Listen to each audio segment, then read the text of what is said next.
Palo Alto and LA public utilities spent zero on lobbying, zero on payments to private stockholders. PG&E spent about $2 million on lobbying and transferred $5 billion in 3 years to mostly affluent stockholders, including other corporations. In 1 year, the Palo Alto public utility transferred $7.3 million, and the much larger LA utility, $124 million, to their respective local governments. So that's money that came back into the budget. That means less tax burden for you. That's socialism in action. PG&E transferred nothing. Nothing came back to the communities. I've been paying to PG&E for 17 years now, up in Northern California. I guess that's a reason to move to LA, huh? Corporate leaders want to eliminate social spending programs, not because they don't work, but because they often do. That's the problem. And when they do, they demonstrate that not-for-profit services can outperform for-profit services, at least in some basic areas. I'm not saying everything. I'm not so sure about restaurants, okay? But other areas, yes. Conrail, government-owned rail system, gave better service at less cost than the investor-owned lines it replaced. For that reason, this very success was intolerable to those who correctly see non-profit public ownership as a threat to the profit system, as a threat to their fortunes.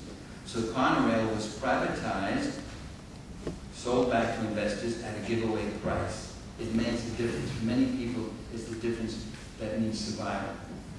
The food stamp program was supposed to substantially reduce hunger and malnutrition. It did. It did. To those who said government never works, can't accomplish anything, and just to steal your tax money. Public housing was supposed to reduce overcrowding and homelessness between 1940 and 1980. It did, and rather dramatically, until Reagan came in and cut the program to pieces, and you saw more and more people out on the streets from then on. Public housing cuts into profits. It creates a whole stock of housing units that compete with the private supply, helping to dampen rents in the housing market and prices of houses. Rent control did keep millions of units affordable while allowing landlords to make reasonable profits. But no capitalist wants to make reasonable profits. They all want to make unreasonable profits, which they can do so much better without rent control. The Occupational Safety and Health Administration, OSHA, was supposed to lower the job fatality rate and create safer work conditions. And it did. It did.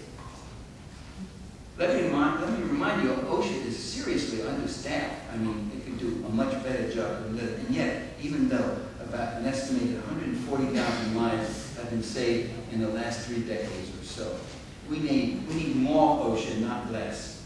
The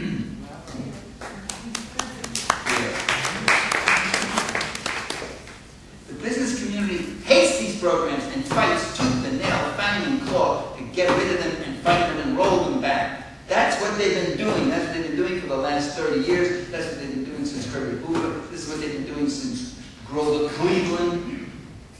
This is what they've been doing since John Quincy Adams. They oppose these programs because they expand the public sector. These programs provide for social needs. They create alternative sources of income, including taxable income. They leave people less desperately competing for jobs, less willing to work for miserable wages. Environmental regulations benefit the public with cleaner air and cleaner water, but they cut into industry's profits. Industry that dump their diseconomies, their waste and filth onto the public domain. Well, the rollback in public housing and in rent control, as you know, was accompanied by a very sharp rise in landlord profits and in homelessness. The free market in action. There it is. The watering down of environmental standards and pesticide controls has further toxified the environment and cost the nation and human life. The free market in action. Cuts in public works construction led to overflowing sewers and corroding bridges. Socialism not allowed to go into action. That's the free market going into action. And there it is with other things too. Federal safety regulations abolished on small and medium trucks led to a discernible increase in accidents and fatalities. That's the free market bringing you these goodies. So, private schools, you defund your public schools and then you say, aren't they lousy, they don't work. That's true, they are lousy, some of them in terrible condition. That's because you've been defunding them. Then you give them over to private vouchers, to private contractors, and what's happened? Communities in Florida, Maryland, Michigan, Connecticut, and several other states have gotten rid of the private profit voucher schools and are returning back to a public school system.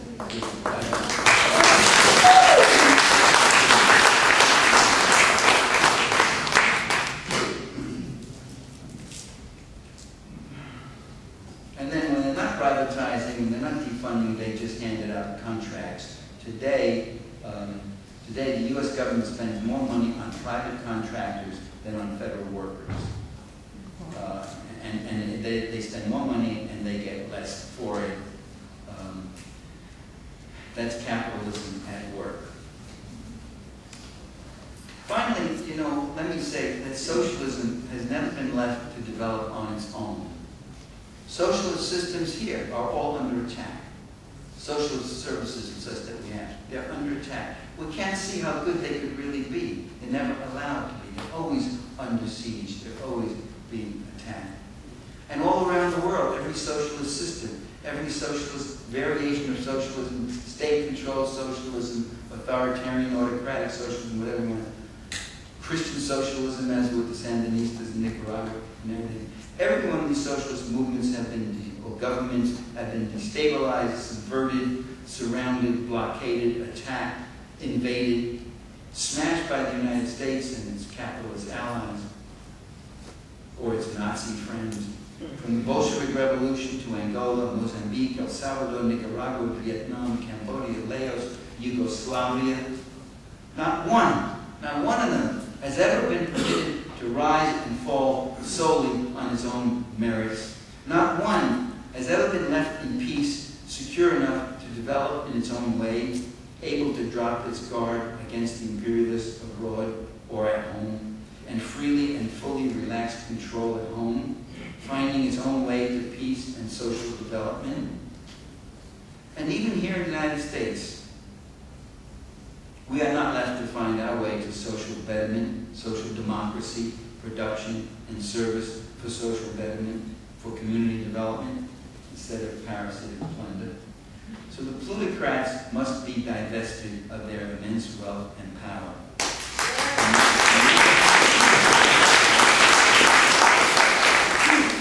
Corporations really need to be outlawed. Democracy is more secure when it is economic democracy, and economic democracy brings economic security and prosperity. Government for the people, not for the plutocrats. Who did I hear recently? Michele Tremonti. Tremonti, believe this or not, guess who he is? He's the finance minister in the Italian government. This is that right-wing scumbag Berlusconi government. He's got a foreign minister, and the foreign minister says, salvate il popolo, non le banche. Save the people, not the banks. We're going to say this right-winger is ahead of Obama on this issue.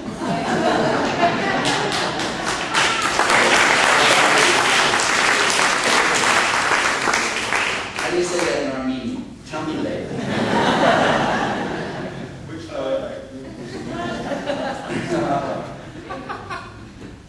okay, so it should be, that's the end, that's what I say. Government for the people, not for the plutocrats, in a world that belongs to the many, not to the insanely unscrupulous, heartless, rapacious few. Thank you very much for your time.